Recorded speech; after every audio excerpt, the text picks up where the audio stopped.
Amy Fisher, we want to talk about Jeremy Hunt. We want to talk about this week, the craziness of this week. Yeah. We want to talk about David Cameron calling for billions in aid. You were in the government when David Cameron was there. You were in the Home Office and various other departments. Is his return a good thing? Is this going to turn things around for Rishi Sunak, 23 points behind in the latest YouGov poll? So look, I'm not sure if there's sort of one single thing at the moment that's going to necessarily turn that poll leader around. Divine intervention of some sort might be welcome. So look, I was the era that went in as a special advisor. Back in 2010, those days seem halcyon now by comparison to sort of, where we are now with two wars, post-COVID, spiralling inflation, all the rest of it. So there was a sense once you'd gotten over the initial shock of, oh my goodness, that's DC. There was, among some sort of sections of the party, certainly sort of a lot of my peer group of Cameroonian MPs and advisors, just sort of the sheer relief. It was just terribly reassuring. Now, whether that sort of emotion has continued on over to the weekend, I'm not quite sure. Obviously, there's sort of salvo that appears to be, whether deliberately placed in the Guardian or not, I suspect probably rather not, that he is to call for billions more for overseas aid is it wasn't very popular when he had such adherence to such huge sums going abroad. When he was PM, I don't think necessarily a 7-year hiatus that he's been out of frontline politics has necessarily moved that on. And can he take a back seat? Is it possible for him to say, look, I was the Prime Minister previously, I'm now just the Foreign Secretary, I'm down the rankings a little bit? Because this is, the Conservative Party went through a major issue, and Richard will bring you in a second on this, in terms of going from 0.7% of GDP to 0.5% of GDP on the money the country makes, basically, gross domestic product, on foreign aid. And now we have, front page of The Guardian, exclusive story, which will dominate Conservative thinking, I would imagine, for a couple of days, at least until Rwanda, with David Cameron marking his return by saying he wants to unlock billions of dollars to perhaps get back to this and give more money abroad, when actually things at home for a lot of people are very tight. Difficult. No, so I absolutely, as I say, how that article got there, I suspect it was sort of a leak rather than being necessarily deliberately placed. However, I've got absolutely no doubt that is what DC himself wants. And I think this speaks to that sort of wider issue. It's, if you have been Prime Minister, okay, and yes, being Foreign Secretary is still one of the great officers of state, but you are very definitely a sort of you're not the top dog anymore. Yeah. And also bear in mind, David was a shadow minister in opposition, but he's not actually run a department before. And running a that's big, very different from running a government, running number 10. Extremely difficult from being the PM, where the whole system, is literally geared to you and what you want, and that is very definitely sort of not the case now, and also not least how he will be dealing with some of the senior mandarins and officials in the department. And you talked about relief in your kind of Cameroon friends and so on, and your contemporaries.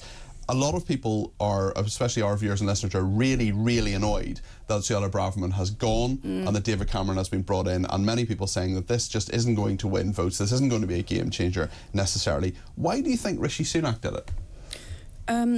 So I don't think it's necessarily... it can't necessarily be looked at as a juxtaposition between the two. I think they're actually two, separate decisions, which, yes, have come along during the same reshuffle. I mean...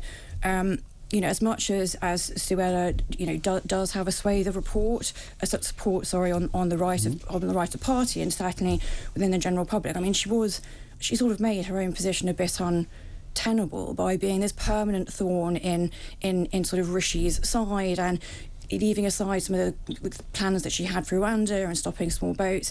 In recent days, she's said some other very incendiary things, or about homelessness being a sort of she is a politician who resonates with a lot of people. She certainly resonates with our viewers and listeners. She has a lot of support. There is a constituency there, and I wonder if she's not the next leader of the Conservative Party after the general election, where my view is I think the Conservatives are going to lose, and then there'll be a leadership context. Well, I certainly think she's positioning positioning herself to take that role. Now, whether she has actually slightly overplayed her hand with how far she's gone about the UK breaking its international commitments and her, adherence to the Rwanda plan, which was, wholeheartedly chucked out by, the most senior judges in the land this week. Yes, undeniable that she still does have a lot of support within some sections of the party and amongst your listeners, as you'd say. But there is, I think, a bit of a sense that she's gone a bit too far, and that support within the right of the party isn't quite as firm as she is gambling that it is. OK. Richard Power Sayeed is a former Labour official, been waiting very patiently as I discussed the travails of the Conservative Party with Amy Fisher. I've been enjoying it. What do you make of what Amy's just said there? Well, just rewinding a little bit onto the David Cameron foreign aid story, I'm interested that this is a draft white paper, it's development white paper. He presumably was not very involved with the writing of it. Presumably that's been done by Andrew Mitchell, who's the Development Minister. Yeah, Development Minister, but attends Cabinet, and who will actually be standing in for Cameron in the Commons. So to some extent, kind of framing it as like David Cameron's maybe thing. This has been around for a while. Exactly, and it's a way of kind of getting people to pay attention to it, because kind of David Cameron's a big story right now. If it was Andrew Mitchell sent a paper to David Cameron to read over the weekend, it would be a less of a story. Sorry to get all kind of communications about this, but the idea that they are still putting phrases like moral mission to help the world's poorest people in development white papers blows my mind. Like, what bit of foreign aid is good for people in Britain because it makes the world safer and makes the world less likely to develop into conflicts in the future and makes the global economy stronger and more secure, do they not get? But a lot of people don't, whether that's true or not, Richard, a lot of people don't feel that. They look at their taxation, they look at it being the highest as a proportion of what the country makes, the GDP, since the war. They look at attempts, I suppose, by Jeremy Hunt on Wednesday to try to make things a bit fairer, a bit easier for people. We'll talk about that in a minute or two.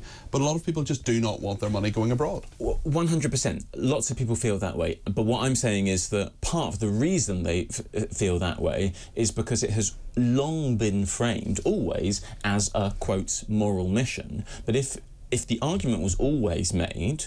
If you didn't talk about moral mission, if you didn't say we're doing this to be nice, if you said we're doing this because it is in this country's security interests and in the long-term economic interests of the country, then people would at least get the argument. And let's be honest about it, that is the reason that governments do this. They don't do it to be nice. They do it because they're looking... Can't you have an ethical foreign policy? Wasn't it Tony Blair who talked about that? Robin Cook, I believe. Oh, right, okay. And I think Number 10 was a little bit upset about how far he went with it all.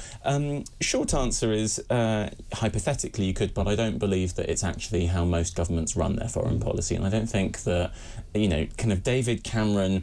lobbyist for Greensill and friend of Xi Jinping is particularly desperate for us to have an ethical foreign policy. It will be very interesting to see how a lot of that comes out, and certainly his relationship with China will be fascinating. We'll